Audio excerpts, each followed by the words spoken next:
Good to have you with us. Protests in Turkey have spread from Istanbul to the capital Ankara. Police have fired tear gas and water cannon in both cities, with dozens of people reported injured. Well, the clashes started when police cleared a four-day sit-in in Istanbul's Taksim Square. Well, protesters there were opposing a plan to demolish a popular park. But the demonstration soon widened into a broader protest against the Prime Minister and his Islamist-rooted Justice and Development Party. Jody Sabril reports. Dramatic scenes in Istanbul on Friday. Anti-government protesters clashed with police in the city's main shopping district. Tear gas and water cannon were used against the protesters. Clashes then spread to the capital, Ankara, and other cities around the country. Tensions have been growing over the past 4 days.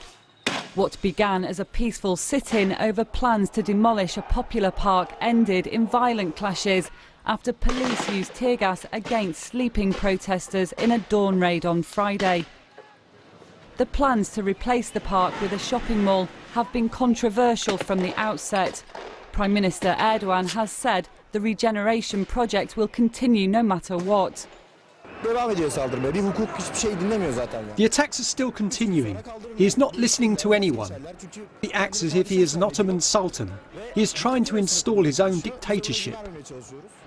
New restrictions on alcohol sales and attacks on freedom of speech have many from Turkey's pro-secular society saying that their civil liberties are under threat.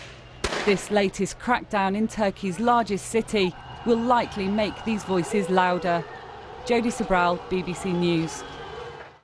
Well, we can go live now to Istanbul and our correspondent Jiha Gul, who's been covering the protests at Taksim Square today.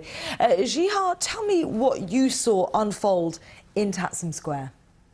Well, Alice, I was there, tell the truth. I was in a coffee shop sitting in Taksim Square with a friend of mine.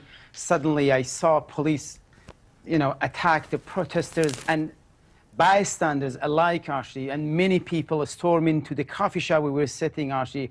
The force was that much, actually. They brought the window with themselves and the door. They broke everything. So police was, since morning, they were attacking a group of people when they were trying to reach to Taksim Square, the main square, which is entertainment area, and many shops are there, and many tourists, actually. Normally, when they come to Istanbul, they come to visit Taksim Square. So they attack people with tear gas and water cannon, and even myself, I had a hard time to breathe, and for a moment I thought I might faint. So my eyes was burning, and many people like me actually just happened to be there. They were attacked. Jiha, it all sounds very dramatic. Tear gas.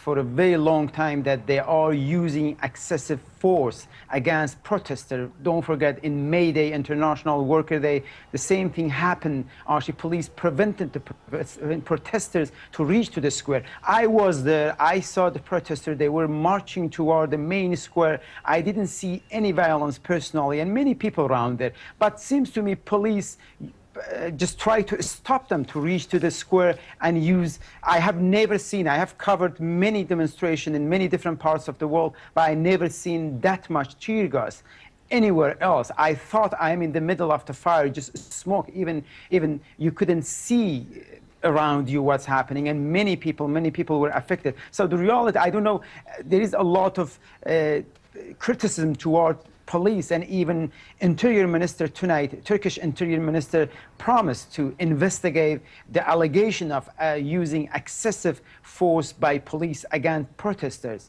Jiha, you're painting a very evocative scene for us, but let's talk a little bit more about the cause of this protest, because it began as a peaceful protest, didn't it? An environmental concern about building over this Gezi Park inside Istanbul, but it's really widened out into something much more political, hasn't it? Absolutely. I mean, if you look at what happened in the past, today is entering actually the 5th day. At the beginning, it was a few hundred people just sitting in the park. They said, we do not let it, the only green space in this area in Istanbul is supposed to convert it to a shopping mall. But police attack them, remove them, and again come back. Even this morning, one of the MP was injured. A famous Turkish journalist was injured. So when you look at what's happening, actually, I mean, the protest is spreading to other parts of the country. In Ankara, the capital city of Ankara, Izmir, one of the largest technically secular city. So I think the danger is it might actually spread to other city, get out of control. But the crowd we have seen since this morning, I have been covering Turkey for many years. I have never seen such a crowd and angry young people just hiding themselves in the small street, just looking for an opportunity to reach to the square. But later last night, actually, police slightly retreat, and protesters actually managed to again go back to that park and sit down. They call it Occupy Taksim. So we have to wait. I think in the next few days, possibly there will be more protests, particularly in the weekend, because a lot of people coming to this area.